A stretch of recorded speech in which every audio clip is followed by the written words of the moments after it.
بسم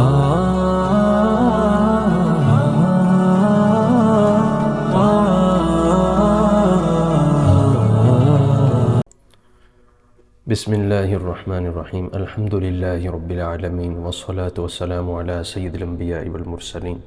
قرآن مجید جہاں عبادات کو ذکر کرتا ہے وہیں پر معاشرت کو بھی ذکر کرتا ہے، یعنی ہماری اخلاقی اقدار کیا ہوں گی، ہمارے ایتھیکل ویلیوز کیا ہوں گے۔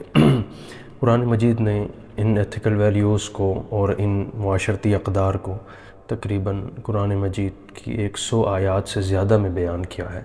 یعنی ایک تو وہ احکامات ہیں شریعت مطہرہ کے جو احکام القرآن کہلاتے ہیں، اس کے ساتھ ساتھ قرآن مجید نے معاشرت کو بھی بڑے اچھے انداز میں، بڑے اچھے اسلوب میں بیان کیا ہے، جو رہتی دنیا تک لوگوں کے لیے راہ ہدایت ہیں۔ چنانچہ ایک خصوصاً جب کہ یہاں پہ تہذیبوں کا تصادم ہے اور انٹلیکچول انویژن کا یہ ایک دور ہے، اس دور میں ہم نے کس طرح قرآن مجید کی تعلیمات کو اپنے اوپر ان کی اپلیکیشن کر کے ہم کس طرح ایک بہترین قرآنک سوسائٹی کو معاشرے میں لا سکتے ہیں، اپنی سوسائٹی کو قرآنک سوسائٹی کس طرح ہم بنا سکتے ہیں۔ یعنی ایک ایسا انسان جو قرآن چاہتا ہے، ایک ایسا فرد جو اللہ چاہتا ہے کہ مسلمان کیسا ہو۔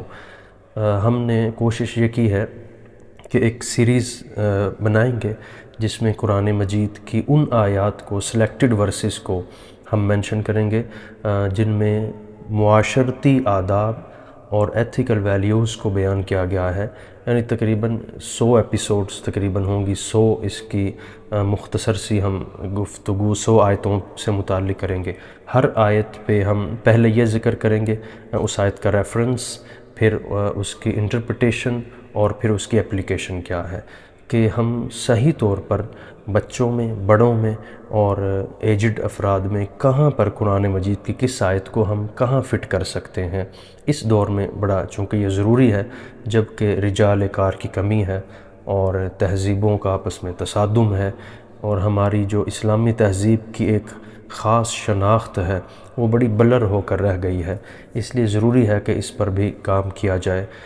یعنی جب کہ مغرب کی طرف سے خصوصاً اسلام پر ایک تہذیب کا ایک ایسا انہوں نے اپنی نیگیٹیوٹی کو ہمارے سامنے پوزیٹیو بنا کر پیش کیا ہے کہ ہماری خصوصاً نیو جنریشن بہت زیادہ متاثر ہے مغرب سے۔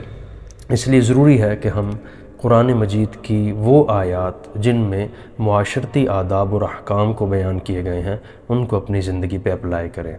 انشاءاللہ یہ سیریز بہت پروڈکٹیو ہوگی اور مختصر ہوگی بالکل، جو کہ چھوٹے بڑے سب حضرات کے لیے بہت مفید ہوگی۔ اللہ تعالی ہمیں عمل کی توفیق عطا فرمائے۔ وآخر دعوانا ان الحمد للہ رب العالمین۔